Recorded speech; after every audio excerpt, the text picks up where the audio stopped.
So let's see how Sharon helped her clients update their dated interior and bring it into the new millennium.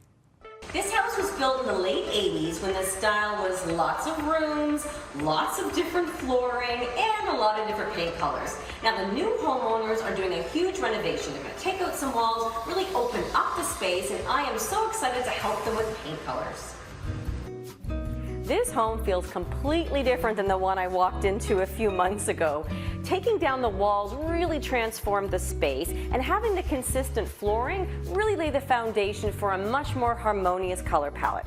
Now I used one main wall color throughout to really help connect these rooms that are now open to one another. The kitchen, the coffee bar, the lounge, and of course the living room. Smoky green is a really nice gentle mix of green, blue, and gray, so it gives it a really neutral quality that helps pair well with the dark wood floor, the heavier furnishings, and even the classic new white kitchen.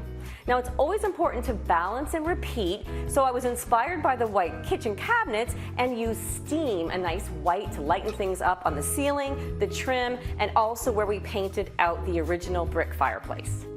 Even in an open concept space, there's room for more than one color. This dining room was calling out for a rich wall color with its beautiful but heavy furnishings. So I chose a rich navy called Mysterious on all of the walls, and it really helps to anchor the pieces and add some drama to this space. Now I then repeated Mysterious on the front door, the back patio door, and even on some soft furnishings, a throw, and some cushions on the sofa. Before, the home felt a little dated and disjointed, but with the homeowner's vision to really open up the space, it allowed us to breathe new life into it with colors and materials that feel fresh, have personality, and really flow. Okay, that is gorgeous, Sharon. It made such a difference to open up that space and then add one cohesive color throughout the space. Good, well done. Thank you. It really does make a big difference, doesn't it, when you see it like that? Yeah. I think that whether you're doing a huge reno like they were, or you're even just doing a little simple paint makeover, choosing colors is so daunting, right?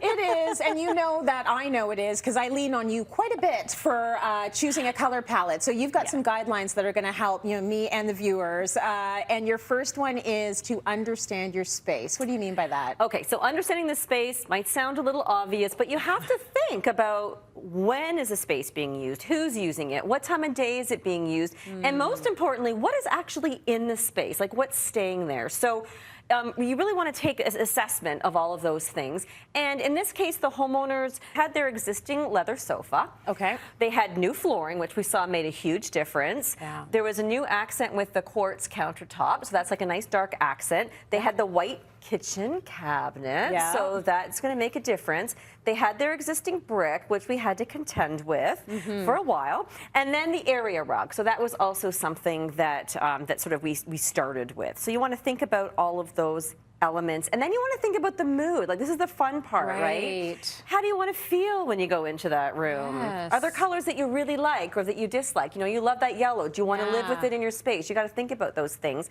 And then what's your inspiration? So again, in this particular case, the homeowners love this new bright and airy layout, so they wanted to bring that feeling, they wanted to accentuate that even more with light and airy colors. They wanted that modern farmhouse, which worked really well with a lot of their materials. So you want to think about that as far as the mood as well. And you can tell you accomplished that goal, but then when I think modern farmhouse, I think white. You know, you do think white. You don't think a lot of color, but you were able to like get some color into the space and still make it very modern farmhouse. It's about balance, right? And I think we see a lot of images with white and black modern farmhouse look, and it is very streamlined and minimal, but it doesn't have to be white. You can still use a neutral color palette. The key is that you want the materials, like the wide planked floors that are popular in modern farmhouse, the reclaimed wood and other metals and salvage materials. You want those to really kind of be the story, so the colors kind of sit back and you build your color palette around those things. Okay, that makes a lot of sense. Now, we understand the space, we understand what's in it, we have an idea of the mood. Are we ready to pick the colors yet? Finally. Okay, we can start thinking about colors now, Trace. Okay.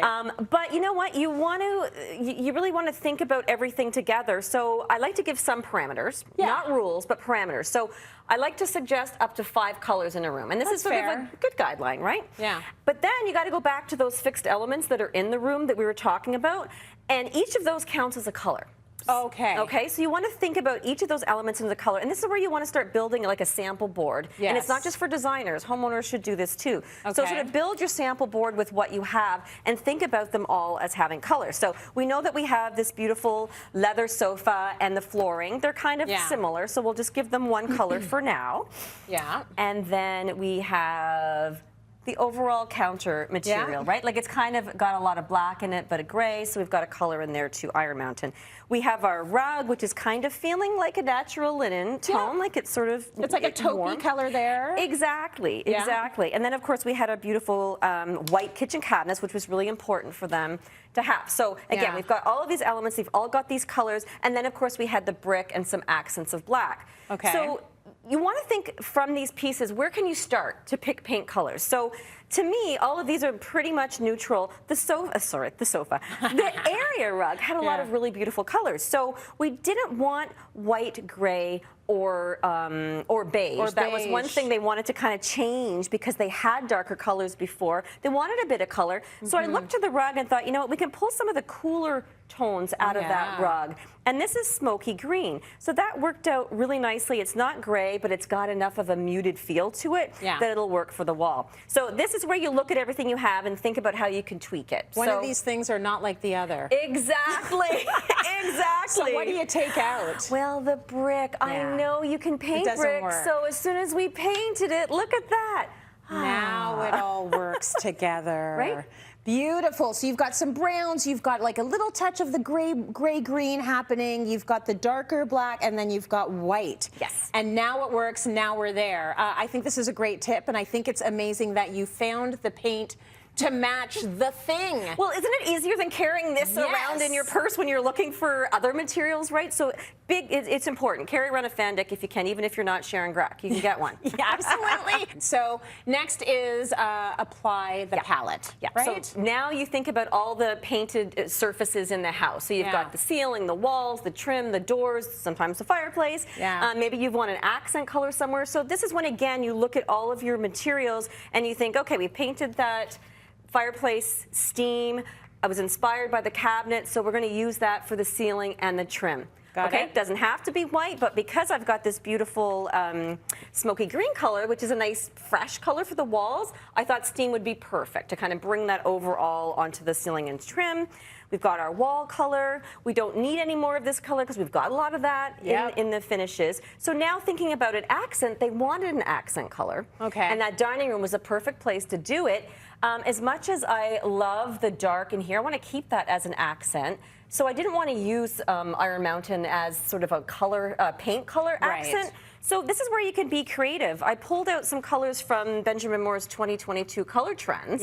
And we've all been loving the Mysterious, which is a deep navy. It's gorgeous. So it kind of still has the weight that a black or a dark gray would have, but it feels a little softer, a little more welcoming, which really just suit the more relaxed farmhousey feel in this space. So that's what we went with for the accent color. So this is where you go and you take a little bit of creative license. The whole thing now works together. And if you are not sure, you don't have to go buy the big can of paint. Get your testers. Definitely test it out first in this space. It'll give you a lot of peace of mind for sure.